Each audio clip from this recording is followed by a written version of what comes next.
राधा, तुम यहाँ हो? मुझे तो लगा था कि भोर होते ही तुम मुझे बता दोगी कि कृष्ण ने मेरी खीर के विषय में क्या कहा। तुम भी ना राधा, कितना उपहास करती हो। कृष्ण यहाँ कैसे आएंगे? नहीं रुक्मिणी, कृष्ण सत्य में आया था, मुझसे मिला वो, और उसने कहा कि हम दोनों की बनाई हुई खीर ही अच्छी है, परंतु उसे मेरी खीर थोड़ी अधिक अच्छी लगी। तुम्हारी भी अच्छी लगती यदि तुमने उसमें अधिक गुड़ की मिठास ना डाली होती और थोड़ा सा और पकाया होता तो।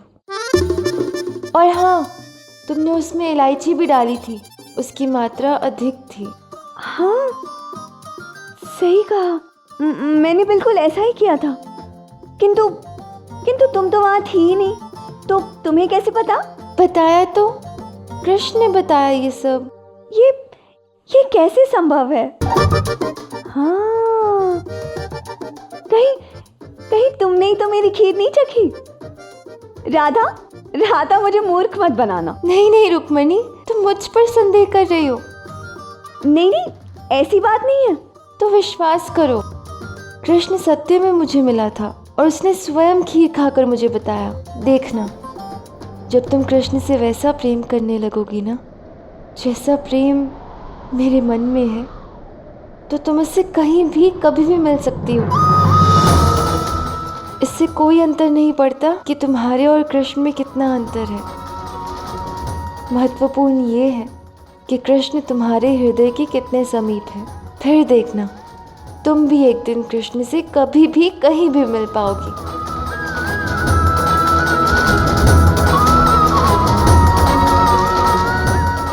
ये कैसे संभव है? भला राधा कृष्ण से ऐसा कैसा सखी प्रेम करती है कि उसे प्रतिदिन मिल सकती है?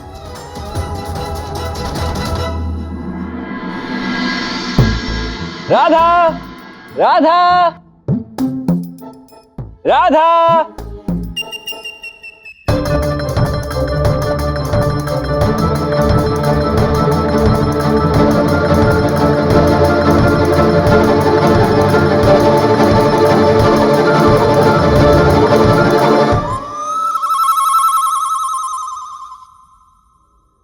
रुक्मिणी, मैंने तुम्हें पहचान लिया है, इसीलिए अब तुम्हें मुझसे अपना मुख छिपाने की आवश्यकता नहीं है। चलो देखो मेरी ओर और आओ नीचे, आओ नीचे रुक्मिणी।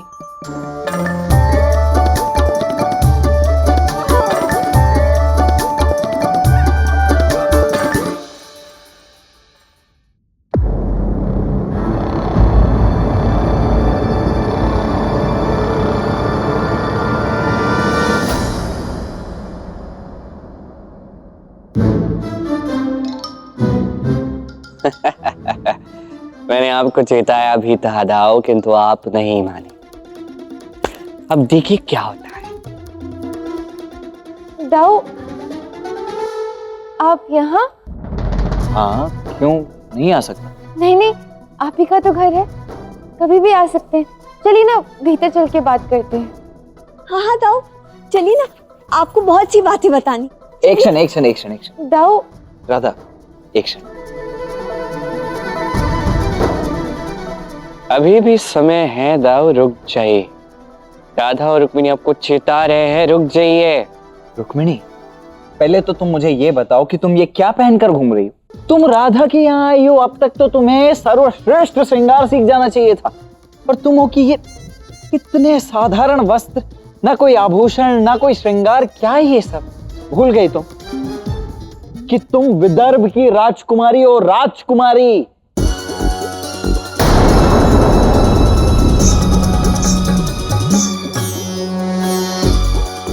राधा देखो, इसे देखकर कोई कहेगा कि ये राजकुमारी है? चलो राजकुमारी का छोड़ो, तुम्हें इतना तो स्मरण होगा कि तुम्हारा विवाह कृष्ण से, द्वारकाधीश से होने वाला है।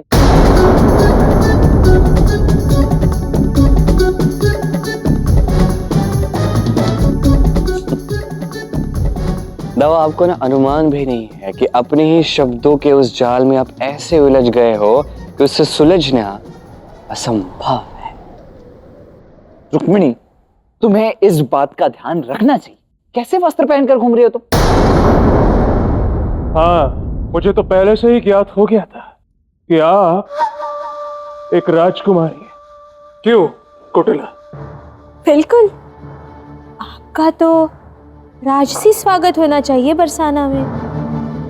अरे नहीं नहीं दीदी, इसकी कोई आवश्यकता नहीं है। बलराम दाऊ, ये क्या किया आपने?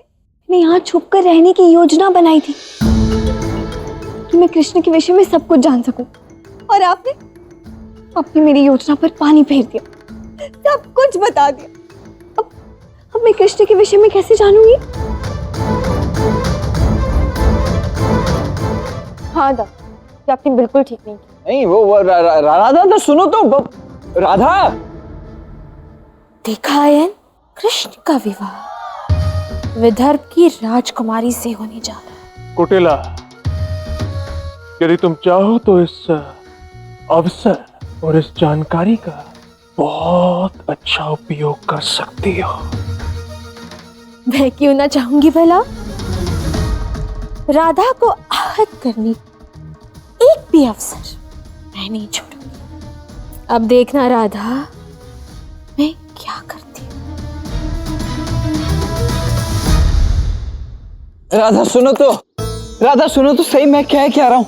राधा सुनो ना मेरी बात। राधा, अच्छा ठीक है राधा, मुझसे भूल हो गई, मुझे क्षमा कर दो ना। देखो तुम दाऊ को क्षमा भी नहीं करोगी। राधा, इतने समय के पश्चात, अपने विवाह के पश्चात अब तो मिला हूं मैं तुमसे। अब मिलते ही ऐसे रुष्ट तो मत हो ना राधा। विवाह की शुभकामनाएं दाऊ। बहुत बहुत धन्यवाद राधा, बहुत बहुत धन्यवाद। विवाह हो गया है आपका, किंतु अभी भी ना बच्चे के बच्चे ही हैं दाऊ। अब क्या करूं वो, किंतु अब तुम मुझसे रुष्ट तो नहीं हो ना? तुम कहाँ अपने दाऊ से रुष्ट रह सकती हो? क्यों ना हो, बेचारी रुक्मिणी यहाँ कृष्ण की प्रसन्नता के लिए एक राजकुमारी होकर भी इतनी कठिनाइयों से यहाँ छिपकर रह रही थी। उसकी रुचि और उसके जीवन के विषय में जान रही थी, और आपने क्या किया? उसकी कठिनाई को और बढ़ा दिया, उसका सत्य प्रकट कर दिया। तो राधा, मुझे थोड़ी ना पता था कि वो यहाँ पहचान छिपा कर रह रही है। मुझे तो लगा कि दाऊ, ग्वालिन के वेश से भी नहीं समझ पाया आप। अब मैं क्या कहूँ राधा, तुम्हें तो ज्ञात ही है ना, तुम्हारे दाऊ को इतनी समझ कहाँ है। समझ तो कान्हा को है ना। यदि मुझे इतनी समझ होती तो मैं तो। अच्छा, आप यहाँ किस लिए आए हैं, बोलिए। राधा, मैं यहाँ रुक्मिणी को लेने आया हूँ। मैं नहीं चाहता कि रुक्मिणी को तुम्हारे और कृष्ण के प्रेम प्रसंग के विषय में जानकारी प्राप्त हो। क्यों? क्यों राधा, यदि रुक्मिणी को ये बात पता चलेगी तो संभवतः वो तुम पर रुष्ट हो जाएगी, और आवेश में आकर यदि उसने तुम्हारा अपमान किया, यदि तुम्हें कुछ बुरा भला कहा, तो ये मुझसे सहन नहीं होगा राधा। तो आप यहाँ रुक्मिणी से सत्य छुपाने आए। दाऊ, यदि रुक्मिणी कृष्ण को समझना चाहती है ना, तो उसे प्रेम को समझना होगा। जो सत्य है, पवित्र है, उसे वो जानना ही होगा। तो राधा, तुम रुक्मिणी को राधा कृष्ण प्रेम प्रसंग के विषय में बता दोगी? हाँ, क्यों नहीं। भले ही स्पष्ट रूप से ना बताऊं, किंतु किसी न किसी प्रकार से सत्य अवश्य बताऊंगी, और यही उसके भविष्य के लिए उचित होगा। क्या कह रही हो राधा? नहीं राधा, तुम ऐसा कदापि नहीं करोगी। अच्छा, तो आप इतनी दूर से बेचारी रुक्मिणी की योजना को बिगाड़ने आए? नहीं, मेरे कहने का तात्पर्य। बस दाऊ, अब तो रहने ही दीजिए। पहले ही पूरा खेल बिगाड़ चुके हैं, अब और कुछ मत कहिएगा।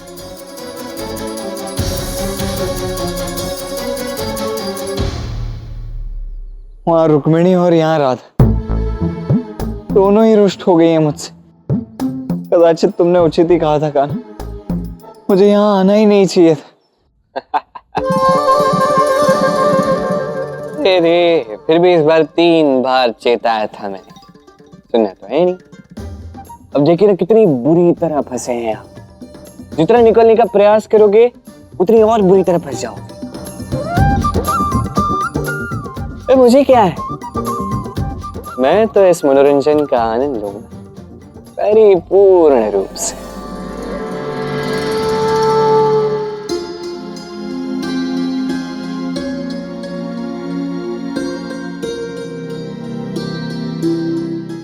राधा, अब मेरा यहाँ से जाना ही ठीक होगा। अब सबको पता चल गया है कि मैं कौन हूँ। ऐसे में कृष्ण के विषय में जानने के लिए यहाँ रहना व्यर्थ होगा। नहीं रुक्मिणी, क्या हुआ? तुम्हारा सत्य प्रकट हो गया था। मैं तुम्हें कृष्ण का वास्तविक परिचय जाने बिना यहाँ से भेजूंगी ही नहीं।